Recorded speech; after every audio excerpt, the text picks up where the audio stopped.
Welcome back, y'all, to another episode of the We Do This Too Outdoors podcast. As always, this show is proudly brought to you in partnership with brands we truly believe represent the very best the outdoor industry has to offer. Before we get started, we want to give a huge shout out to Moultrie, Ula's Archery, Threads Custom Bowstrings, G5 Outdoors, Blackburn Apparel Company, Deer Pimp Scents and Lures, Vision Clothing, Bluebird Waterfowl Company, Angry Chicken Outdoors, Barley's in Houston, Texas, and last but not least, the good folks over at Retail USA. Thank you for making us feel like family and for building some of the best shotguns on the market. From trail cameras to elevate your scouting experience, to shotguns, archery setups, apparel, and scent control. These are the brands we trust, brands we use, and brands we're proud to stand behind. I also want to send a heartfelt thank you to everyone who supports the podcast. Whether you've been here since day one or you're just tuning in, your support means the world to us. With that being said, let's dive into another episode of the We Do This Too Outdoors podcast with your boy, C. Will. What's up, guys? Welcome to another edition of the We Do This Too Outdoors podcast. I'm your host, Courtney Williamson. I've got the man, the myth, the legend, the master of turkeys himself, Mr. Stanley Wymbs, on today, man. He's going to tell us a little bit about how he got started in the outdoors and hopefully give us a little bit of turkey hunting strategy and a little bit of a turkey masterclass. I know here in Kentucky, we're about to get started. I know a lot of states are open up right now already, but for the folks who hadn't been out in the woods just yet, you know, maybe this will give them something to work on before they get out in the woods. Mr. Williams, how you doing, brother? I'm doing good this afternoon, man. Just tired from chasing birds today, but you know what? Hey, we made it another good day. That's right, man. So for the folks who don't know Mr. Stanley, tell us a little bit about yourself. Well, I just been turkey hunter, deer hunter my whole life. I was taught by my father and my uncles. You know, I cut my teeth on rabbit hunting and toting rabbits before I was even have a gun to even shoot at a rabbit. But eventually I got to that and then was able to start shooting my own 20 gauge at rabbits. And then the deer hunting started and, sitting in the deer stand with my dad, learned how to scout. It just ran with my uncles and they hunting club, and then they just revolved and I fell in love with it. I heard that. Yeah, my pops got me introduced to it, and he was a big rabbit hunter. He grew up right there in Somerville, Tennessee, right outside of Memphis. So we kind of got similar stories there, watching him run behind them dogs and, cutting my rabbit hunting too, man. It was one of them things, man. I look back on it, man. I miss it, Well, yeah, we all miss it, man. I mean, I don't get to go rabbit hunting like I used to, but when I do ever get a chance to go, I'll go. But right now, with me and the turkey stuff, come January, we got the Unicorn Call Maker show. Then we got calling contests going in the month of January. Then we right to February. Then we at Nashville. So it just one thing, man, after another. We just go with the competition calling and the call building and the hunting and everything, man. Just one big family, and we all, get with it. That's right. But I would go back to myself as, over the years I've hunted. Me and my high school buddies, we all grew up right there hunting together. My father and their fathers were friends. They all had a hunt club called the B&W Hunt Club. And so we all kind of cut our teeth hunting together, doing stuff together. And, we started kind of pushing one another about turkey hunting and stuff. So, and we all hunted. And it would be our turkey hunt. And once I got me a turkey, me and my dad would be fishing. And then it got to the point where I wanted to get 2 turkeys instead of 1 turkey. And then it became a passion. And then, for a while that things slowed down for me, with life. And then I started building calls, and it just resonated from building one call. Somebody liked to build another call. Somebody liked to build another call. And they say, here I am. Yeah.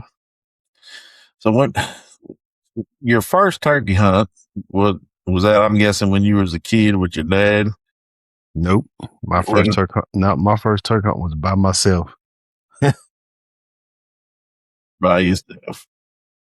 And I was hunting with a Bentley box call. I told my dad I want to get into turkey hunting. And he just looked at me and said, "Oh, just how dads do." Yeah. He came home, worked next day, and had me a Bentley box call. I didn't, and back then, you thinking to get a turkey to answer you got to gobble. I didn't know about all the yelping and all this stuff. Nobody told me nothing. So I went down to the woods and just took the box and went yelp, yelp, yelp. Listen, and turkey gobble, yelp, yelp, yelp, and sit there and they say, "No, look, man, here come a whole drove of turkeys." Boom, I killed one. And it just did that, man. It just lit a fire, and it's been on ever since. Yeah. So pretty much right after that hunt, it clicked in your head that you was like, man, this is something that, I just don't like, but I love. Well, I ain't gonna say that I was that in love with it. I liked it because I had control of what I was doing. And so, and then, as I got older, you go into the woods doing that, then I wouldn't have no success. Wouldn't have no, I'm like, what's going on? And then finally I started getting a few tips and tricks from one of my buddies. His father-in-law was at the time it wasn't his father-in-law, but it became his father-in-law. He was a pretty good turkey hunter. So he started kind of giving us little tips and stuff, but back in the day, them old timers wouldn't tell you nothing. And so finally we scuffed it for a while, but we finally figured it out. And I pushed it to another level because when I got bit by that bug, I took off with it. That makes sense. Yeah. Yeah, I guess anything in life, I guess if we get bit by that bug, like it was me for duck hunting about a few years ago, I got bit by that bug, and, something that I'll never see myself ever not doing. You know what I'm saying? Yeah. And see, in that duck hunting thing, that's not me. I ain't never been big on duck hunting. I try to come to, but it just ain't my cup of tea. Yeah. Some people like it, some people don't, man. I've heard of a lot of people that don't like it, and I'm one of them people for a long time. Well, but think about it. Here in Georgia, I mean, you ain't really got any good places to do any duck hunting in Georgia. If you get on place, you're going to get on a few little woodies and it's 15 minutes is over with. Right. And Yeah. that's what I did. I went and got on a hunt, and 3 woodies came in. I killed 2 out of the 3. Mm-hmm. And it was over. It was over. Yeah. And so, I understand. but maybe one day I'll go get one where I go be on one of them hunts. Of course, they call it a blackout. Yeah. And then it might, but if it happens, if it's more addictive than turkey hunt, then I don't need it. It can be, man. I've been hunting turkeys a lot longer than I have duck hunting, but I'm one of them guys, man. Whatever season it is, I'm out there doing it. Love turkey hunting just like the next man. But when it comes down to it, if somebody asks me, what animal I would want to hunt for the rest of my life, and I feel like I can only hunt one, it'd be deer for me. But everybody's different. Well, I would say if it was one animal that I could only hunt for the rest of my life, I would choose deer. As much as I love turkey hunting, but I would choose deer because deer is going to be here. But if we keep doing what we're doing, the turkey population and destroying the habitat, there's not going to be no more turkeys. Yeah. Because we as humans, man, woman, we're doing the damage because we're taking away everything that the turkeys need. We're taking away their habitat. And we can't keep doing that. You can't turn a 1,000-acre prestige piece of property, go in and clear cut it, and that's nothing but a briar patch. You know, turkeys can't survive. They got to go somewhere to survive. Because Yeah. you're taking all the big habitat away from them. Yeah, I was having that conversation with a buddy of mine the other day. He was saying, the deer population's gonna be here, but if we keep doing like you said what we're doing, with turkeys, he said ain't gonna be no turkeys to hunt because we're killing off, their habitat, and then you got predators, apes, and bobcats and coyotes doing damage along with the humans. So he's like, ain't gonna be no turkeys to hunt if we keep on. Well, and we as humans, the biggest predator. Yes, which is We're the crazy. biggest predator. I mean, if you do the math, just say for instance, if there's 100,000, just say 100,000.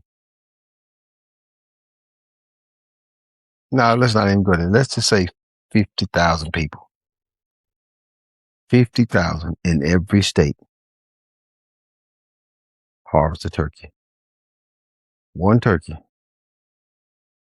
in every state. Do the number. Then you look at everybody that comes from out of state and kill a turkey. Do the math. Yeah. Yeah. You got a point because I mean, if you look at just the out of state numbers and then you go with the people that actually live in state, Mhm. that's mind blowing. All right, and then you throw in those renegade hunters that were hunting their home state, and their home state eliminate for two, but they killing 6 or 7 that never get reported. Yeah. Yeah, I think about that, yeah. People never, so if if there was no coyotes, if we got rid of the snakes, the bobcats, and the turkeys had no other predators besides man, and with the man destroying the habitat, and we killing turkeys like we do every year, and people going to state to state to state to state to state, that's wreaking havoc on the turkey population. Yeah, big time. And when a hen hatch off her posts, I mean, and they a certain age, man, if it's raining, they'll look straight up at the sky, look at the rain, and the raindrops will hit them in their nostrils and drown them and kill them. Because they so curious what a raindrop is. Right. And they can lose their life by getting drowned. Which is crazy. Like you just don't think that happens, but it does. Yes. But then you look at if them folks going across the driveway, going across a dirt road, if a crow sees them, that crow will swoop down and get it. If a hawk sees it, a hawk will swoop down and get it. A hoot owl will swoop down and get it. So man, they got so many adversities. Even when they get hatched out of the egg, you got to fire ants getting on them. So the turkey got so much disadvantages against them the first month of their life. The first month of their life. Most folks don't make it past the first 5 days. Yeah, I was reading something. Most folks don't make it between anywhere from 4 to 7 days. Mm-hmm. Yeah, It's just that's it. crazy to think about, man. But it's true. Oh yes, exactly right. You 100% right. But man, on the competition side of things, it's intriguing. But we as competition callers, we don't what we do on stage, we don't do in the woods. Which I don't. Only thing I do is I change my calling style and I do what the turkeys want to hear. Yeah, and I'm glad you said that, because I was having a conversation with a buddy of mine last year who he does a little bit of duck calling and competition calling, and he's like, "What you hear me do on stage, I will never do in the woods." He said, I'm doing that on stage for a show." He said, because most ducks that you hear, when I'm sitting there just yanking on that call, whack, whack, whack, whack, whack, ducks don't do that. No, they do not. So, the same thing, I'm guessing, in the turkey world, when you're competition call, you're doing that basically for the judges to put on a show. Exactly. And we want to keep it clean. It's like an orchestra, it's music. You want to make sure that song flows and you want to make sure it's clean. You don't have no mistakes. And you catch the judge's ear and you get scored well. If you don't catch his ear and he don't like what you're doing, it is going to be, but think about it, it's all opinionated anyway. It's one man's opinion. So you got 7 judges. You got 7 men judge you, and they all have their own opinion about what you sounded like, how you sounded. You know what I'm saying? Right. Yeah. When you listening for if a man can sound turkey, guess what? Anybody can take a turkey call and make a turkey sound. Right. Yeah. But putting it together is another thing. So what would you say separates a competition caller from, your regular hunter? What mistakes do you think like a normal caller makes in the woods compared to like a competition caller? Like if some guy just, today turned on one of your videos on YouTube and sees you calling, they're going to try to mimic that out in the outdoors. Yes, that's the biggest thing about it. When I say this, myself, there's so many competition callers: Matt Van Sykes, Dave Owens, Jesse Martin, uh, Lane Webb, Bruce Solly, uh, Scott Ellis, dude, uh, Jason Conrad, Zach Conway, Jason Brown, all of us guys, man. I can go down the list of competition callers that when people hear them call, oh man, I want to sound like that. That's what we do on stage. But when we hit the woods, it's a whole different animal. But I guess my question would be, especially for like a newbie, if they see you calling on stage, they say, "Hey, I want to sound like him out in the woods." Like, my question would be to that, to you, I guess, what would you have them do other than watch what you're doing on competition? Would you have them listen to turkeys? Would you have them listen to like another person? Because some people, they mimic everything they see. So if they see you on stage doing that, they're going to try to want to do that in the woods, and they're making a big mistake. So like, what would you Yes. tell like a beginner caller like to do? I would tell a beginner caller, get a call that's very user friendly, that is forgiveness, and I would listen to real turkeys and I would copy what real turkeys do. Because real turkeys, have you ever been in the woods and heard a hen yelping and you go, man, that sounds like a person? And when she comes up there walking in front of you, it's a real hen. You ever heard that in the woods before? Mm-hmm. Yep.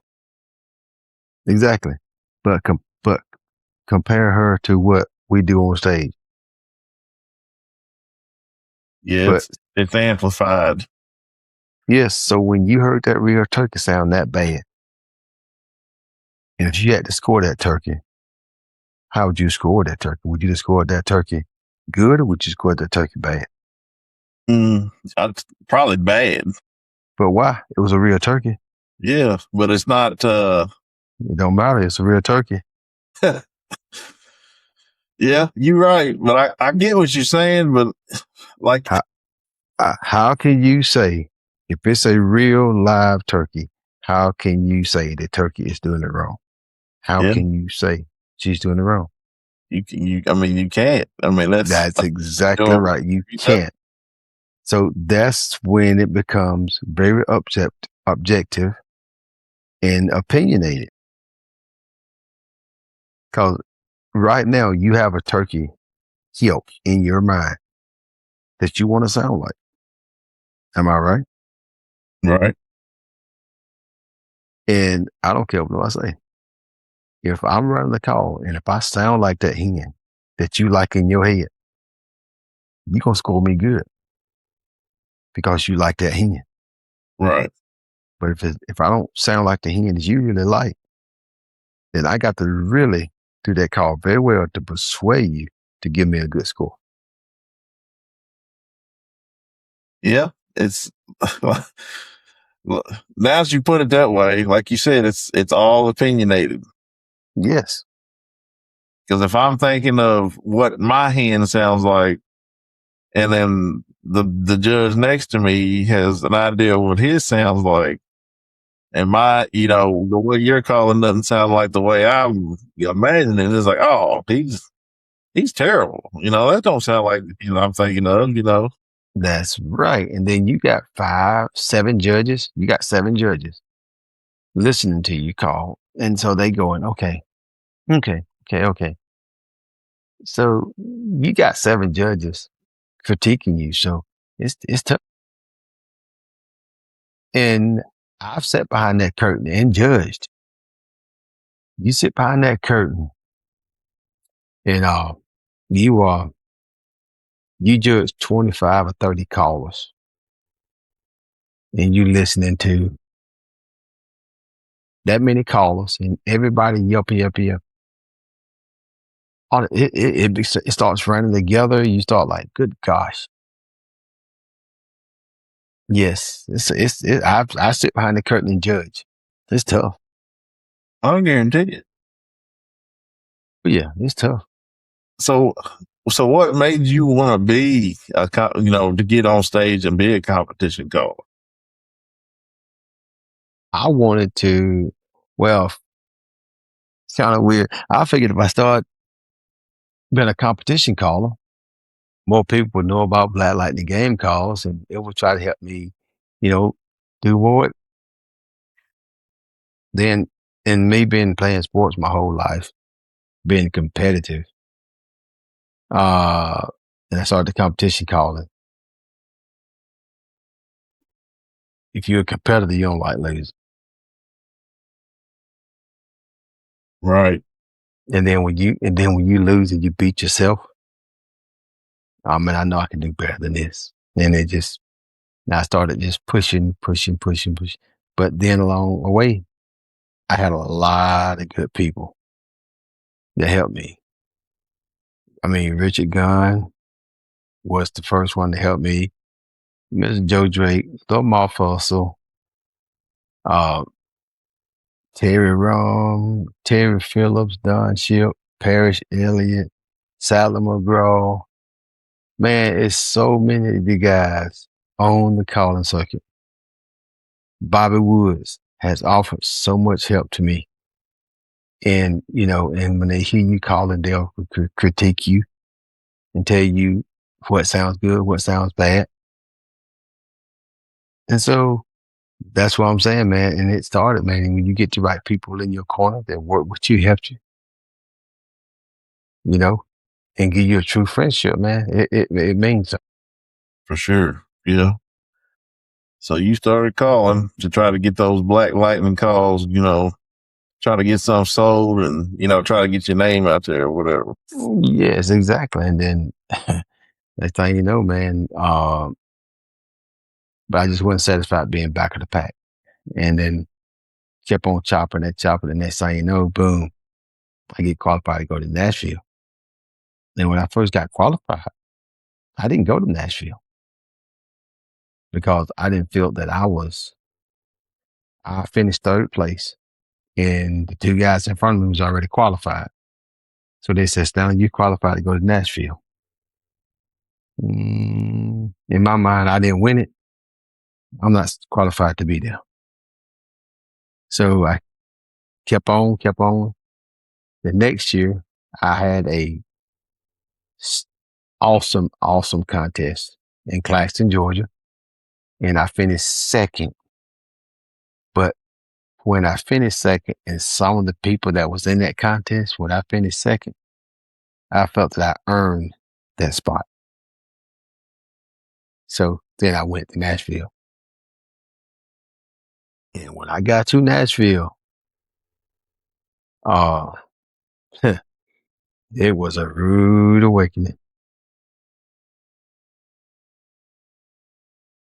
I mean, and when I say rude awakening, it's like when you go to Nashville, you walk in Nashville, you got guys coming out, they got their callbacks and everything. You got somebody rolling out with a Pinto, you got somebody rolling out with a Corvette, you got somebody running out with a Lamborghini, and that's where them calls are. You can't go in there running no Pinto calls and no Corvette calls. You got to have some Lamborghini calls on that Grand National stage. Yeah. You got to have someone get it. How do you pick out which call that you're going to use on stage? I try to find the call that is the most user-friendly call. But now I'm looking for that call that got that true turkey in it. And you find a call got that true turkey and it's user-friendly, easy. Cause once you get on stage, your nerves get going, you tense up, you tighten up. You want something when you tense up, tighten up, it still got that oomph to it. It don't want to go south on you. You know what I mean? And that's when you can start really doing your thing with a good pot call, good box call, including a mouth call, man. The same thing. Yeah. The same thing, man. So it's just how we all do it, man. And everybody got their own little twerks, little twists. We all got our little secret sauce and little secret weapon that we think, but at the end of the day, you put it in the hands of the judges and you better hope the judges is feeling you that day. And Bobby Woods told me one thing is stayed true to me. He said, you're going to win some, you should have lost. You're going to lose some, you should have won.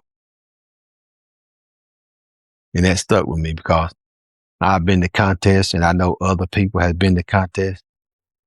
And I've heard them call and I go, man, they just won this contest and they don't even place. I've had some tell me, man, you won this contest. You didn't even place. I mean, I called it a contest in Alabama.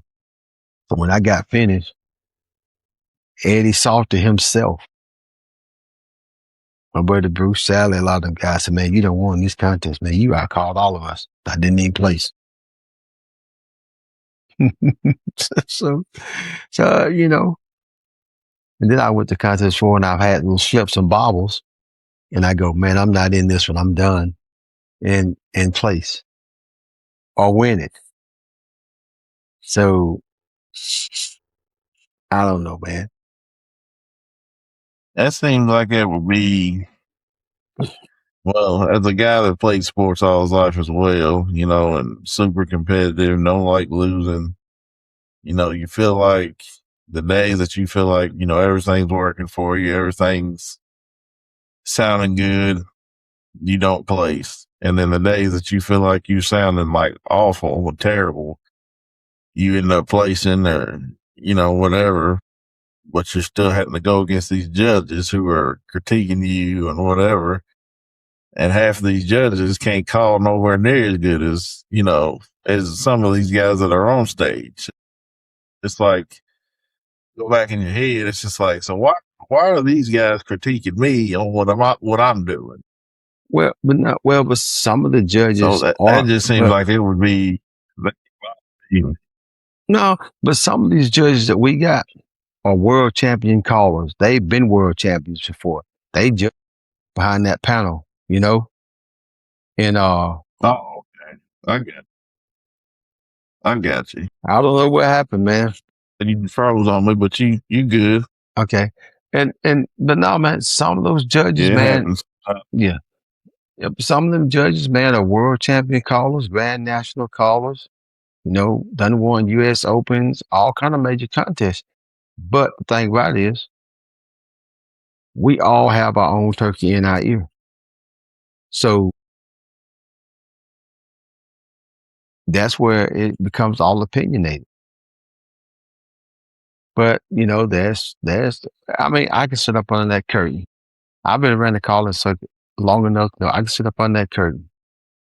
And I know for a fact, I can tell you, if I look and see who's in that contest, I guarantee you I can pick out some of the callers, and I could be behind that curtain and never see them. But I could pick them out because I know their calling style. Just like some of them know my calling style. I mean, hands down, Right. You can put 20 guys in a contest, and are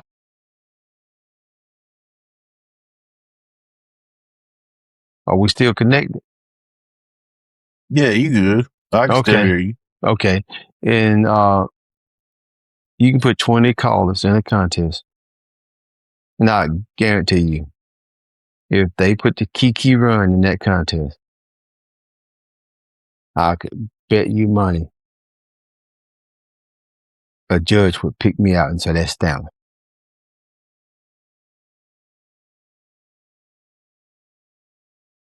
So your Kiki run is they can pick you out from 20 other callers. Yes, it's different. My Kiki run is different. I run on the Kiki disc. There's a few other guys run on the Kiki disc, but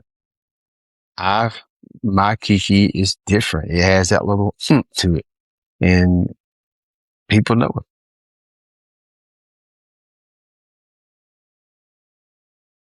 I mean, when I done that Kiki on the Southern Boys Outdoors, had you seen the remarks and comments and stuff that I got on that Kiki?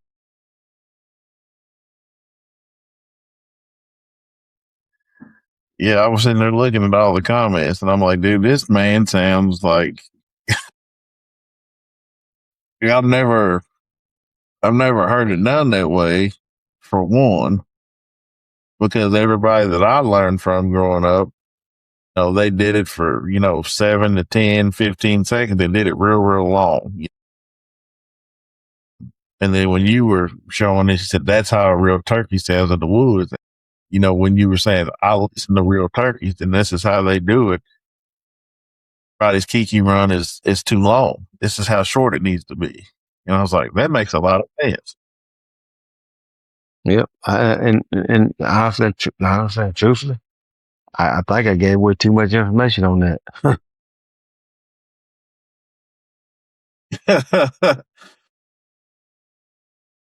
Yeah, you probably did, but at the same time, it was one of those things like, just a little piece of the game that you gave away. I don't think it's going to, you just Well, helping some other hunters out there. I'm You didn't helping give other away too much hunters. of your calling Well, secrets, well, but you gave well, away this. Look, well. It's like this right here.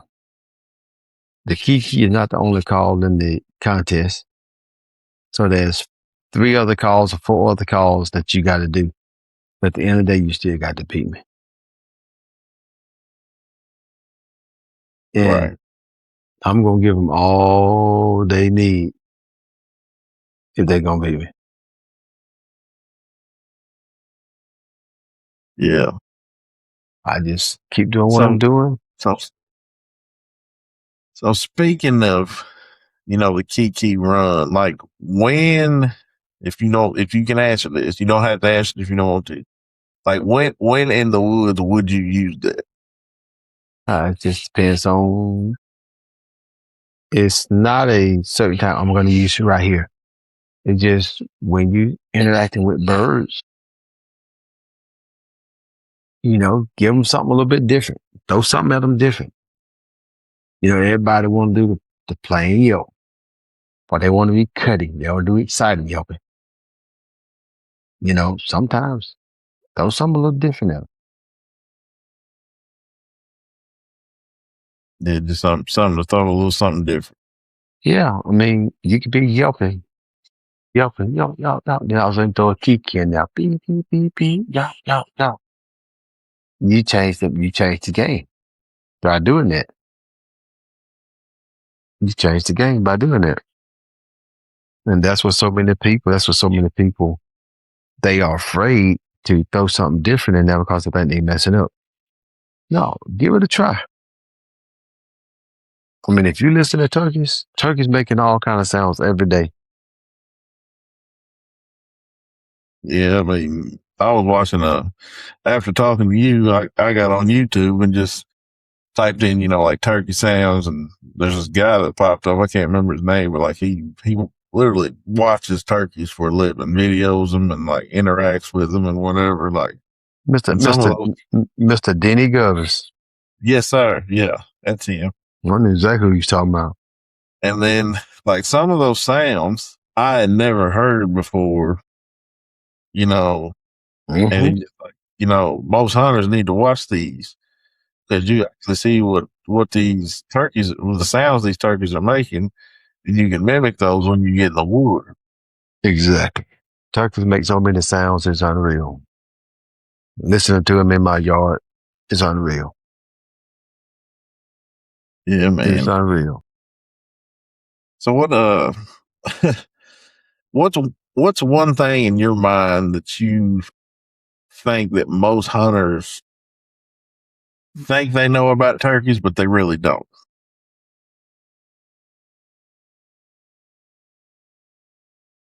I think most people think, now this is just my observation. Most people think that if you go by this person call, that person call, it's going to make you a better hunter. If you got this call, you got this, it's going to make you better. When that turkey's right, you can do everything wrong and it works out. And I was telling everybody, don't limit yourself to new things in the turkey wood.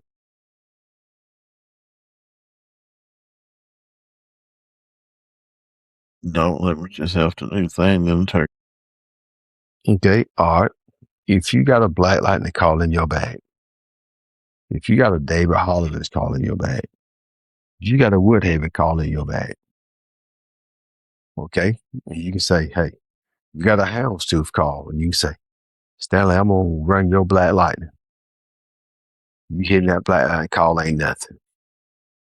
You can't get nothing. But you reach in your bag and pull out that houndstooth call and you hit it, nothing. You can reach in there and pull out your other call, who are AJ Strut, whatever, and you hit it and that turkey gobble to it. You go, whoa, he got. Was it the other 2 calls, 3 calls you ran before? Or was it something about that call that bird like?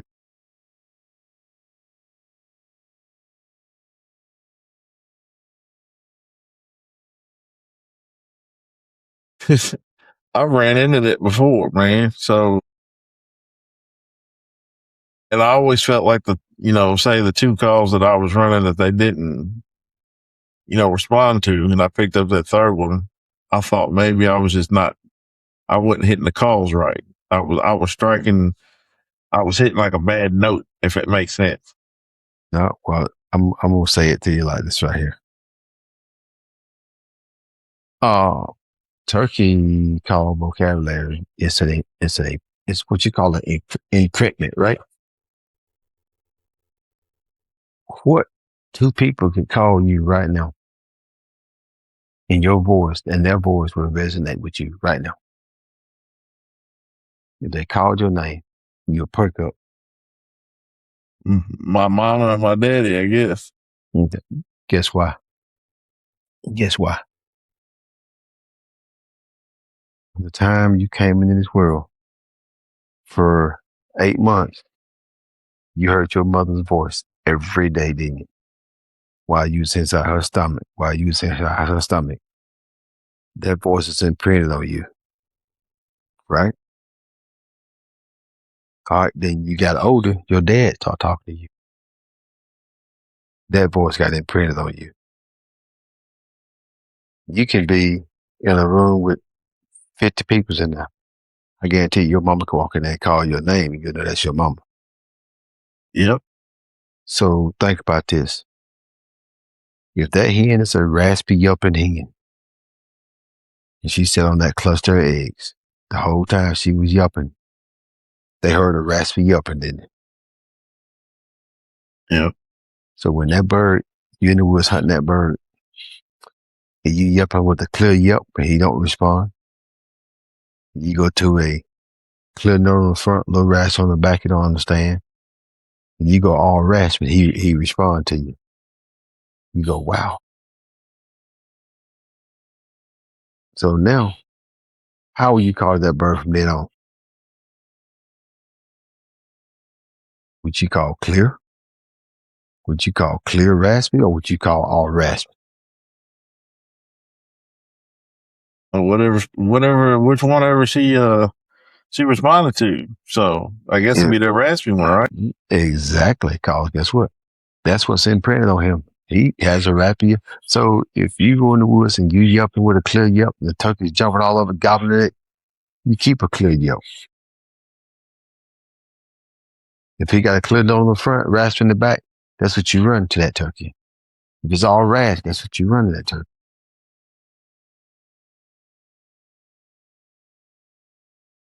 Makes sense, man. Yeah. I never thought of it like it. Mm-hmm. Exactly right. Yeah, like you said, if I got a room full of people, 100 people, 1,000 people in there, and my mama walks in there and says my name, I know who that is. You know your mama's voice. You know your daddy's voice. Mm-hmm. Exactly right. That's exactly right. With so many people. So let's talk about types of calls. Like box calls, slate calls, diaphragms. Like, what made you pick up? I guess what made you want to? I guess black lighting. Do y'all make just the slate calls, or do y'all make box or diaphragms? Do y'all make them all? No, I do box calls. I do slates. I do ceramic. I do glass. I do crystal. I got some copper. I got some aluminum. I got gray aluminum, black anodized, green. I got regular slate, red slate, green slate, purple slate. I put it in walnut pots, cherry wood pots, mahogany pots, walnut pots, zebra wood pots, Osage pot, Ambrose maple pots. So, yeah, different flavors, man. Yeah. Different flavors. So I think that, especially for a new age hunter, getting out there and wanting to harvest his first turkey, they go to their big box store and, they've got slate calls in front of them. They got box calls. They got diaphragms, all different companies, all different names. Like, what would you recommend for like a person just starting out trying to harvest their first turkey? Like, what would you suggest that they go with?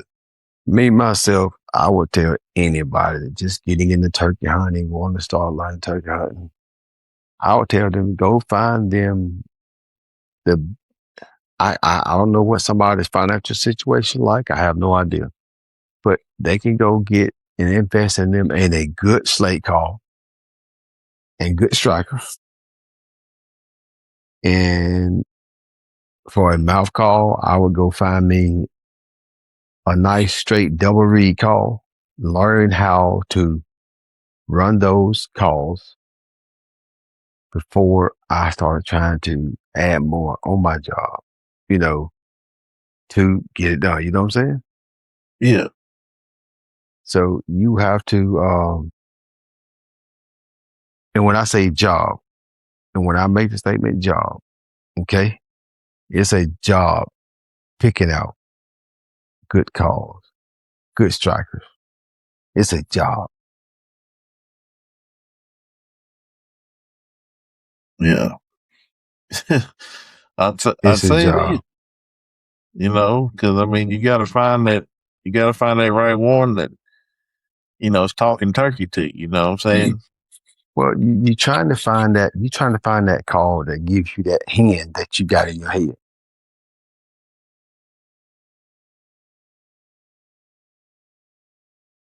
You got to get that. It makes sense though, because I went into some woods before, man. I just picked up the cheapest call that I could find, and I'm just not having no luck, man. And then go with a couple of buddies. They got some higher end calls, and they're switching calls left and right out of their vest. They finally find that one. I'm just like, okay, this makes sense why so many turkey hunters carry so many calls.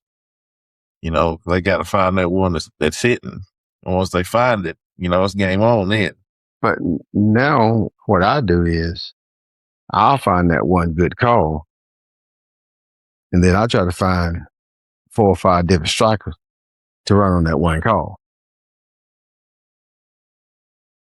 Okay. Because the strikers are a lot lighter to tote in your vest than a bunch of calls. Yeah, it sure is. Yeah, it sure is. I mean, So yeah, because all them strikers are going to make a different that's call. right. So Exactly. You're exactly right. And us competition callers, we know, so we know what we have to do and take it to the woods, basics. it makes sense. So like, I guess when you go to the woods, let's just say what we're talking about right now is just for newbies, for newbie callers. You got some guys that go in there blind calling. I mean, they're letting that thing yelp, super loud. Then you got some guys that go in there that are yelping not loud enough. They're calling too much, and some people are not calling enough. Like, when do you know when to call higher pitched and when do you call like lower pitch? Like, what's your strategy for that? I don't like to get high pitch on calls. I like to start off soft and get to a nice middle monotone. Because you think about this, and I'll kind of give you a scenario. If you sitting in a room, somebody come in there and start yelling and screaming, 9 times out of 10, you're going to tell them to shut up and you're going to get them walk out, right? So if you run into a turkey and you yelping loud, he's not used to that loud yelping. Because when turkeys is communicating in the woods, do you hear them yelping loud? Sometimes you barely can't hear them yelping, can you? Yeah, barely. Yeah, sometimes you barely can't hear them. With all the stretching in the leaves, walking in the leaves, you can hardly hear 'em. So why would you want to call loud, loud, loud? Turkeys know that's not real. Turkeys gonna get away from you. It makes sense. It makes sense, man. Hey, I'm telling you, man, he taking us to school today, man.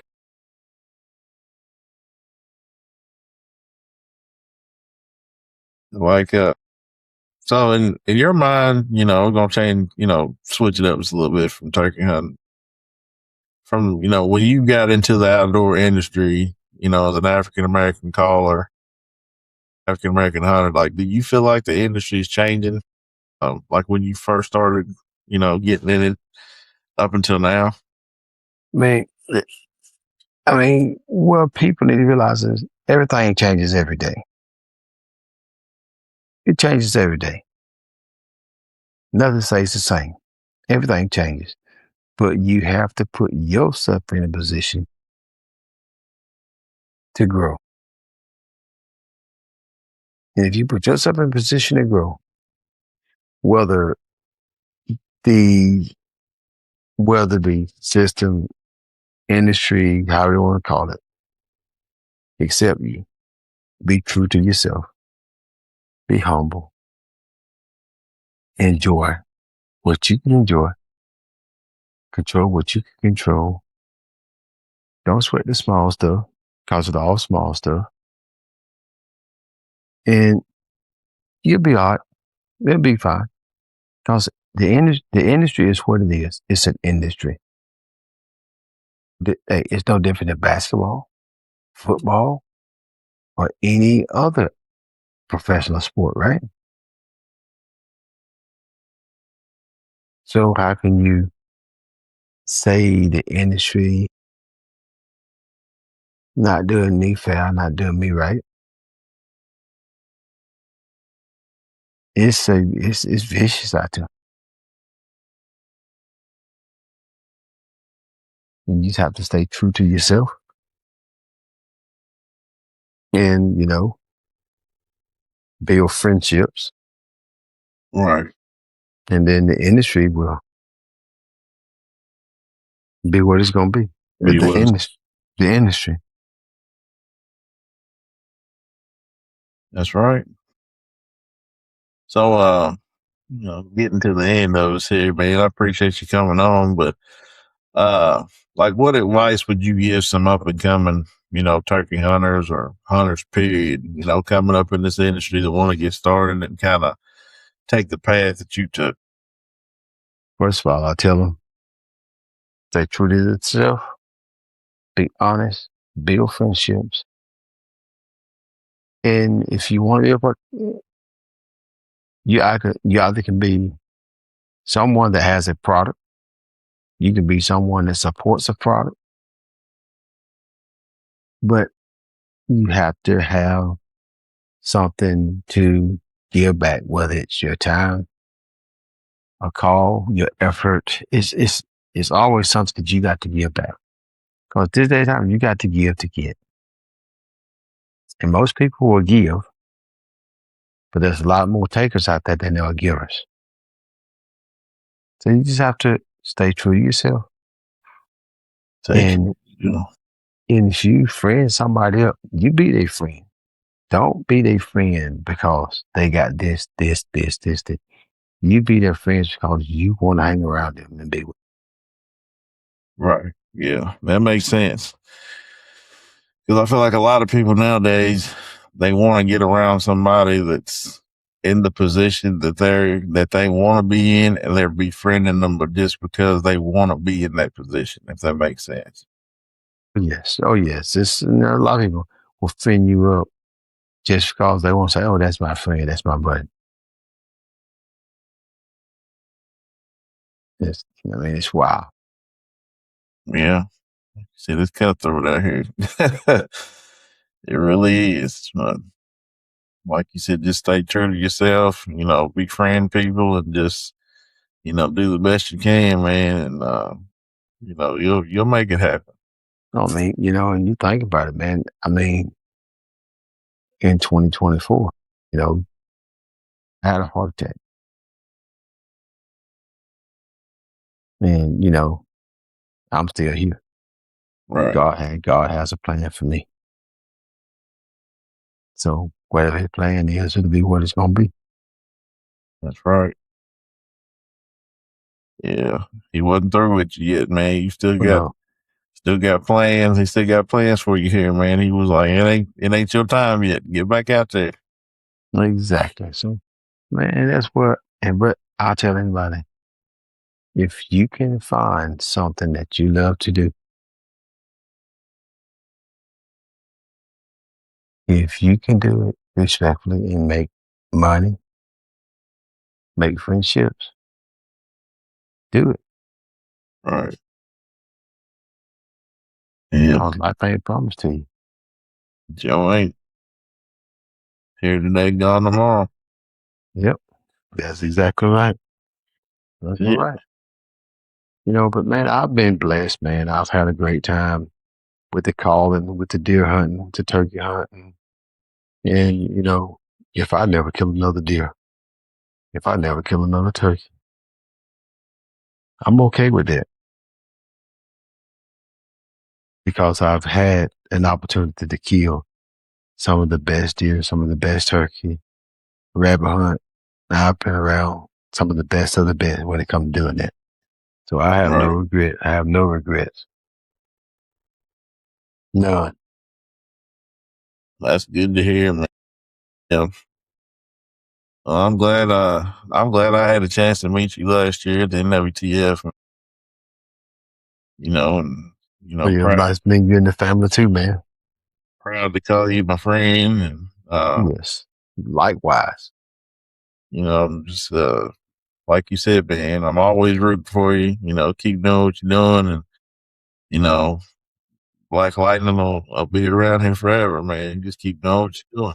Well, we got to root for each other, man. We got to root for each other and support each other. Right. You know, everybody want to be, today's my day. But today is not your day. It don't mean you can't still keep supporting somebody because it's their day. Right. Amen. And that's what happened, when one sees somebody getting a little bit better, he think he better than me because he doing this. No. He just doing what he do. Yeah. You know what he do. That's it. Well, Mr. Stanley, man, I appreciate you hopping on here, man. I know you've been chasing them turkeys and got a busy schedule. I know you probably wore out, so. Yes, I am. I am wore out, man. But gotta keep going. Gotta keep going. Yeah, I appreciate you, man. And like I said, anything I can ever do for you, let me know. And if I can do it, I'll do it for you, man. But appreciate you coming on the podcast. Hopefully, you said something that somebody will, run away with. You was preaching there for about an hour there. So Yeah. So, I mean, like so I said, man, I'm tired. And like I say, this podcast may not want the best and not want the greatest. But hey, if we do it again, we'll do it. hey, man, you always welcome on my platform anytime you want to come, man. So We'll make it happen, man. And, we stay prayed up and stay blessed. That's what we can do. yes, sir. And tell my little buddy, I said, keep yupping. Will do. I think he's in there now. I can kind of hear him a little bit. So Well, that's good. That's good. yeah, man. Yeah. Well, Keep yupping. you, man. All right. You too, man. Thank you. Yes, sir. And if that's it, man, Mr. Stanley Wymbs, we do this Two Outdoors podcast. Big game, small game, all game. We do this too. That's right. And like I say, one thing about it, Black Lightning came call, strike it, he will come. Yes, sir. Yes, sir. Yep.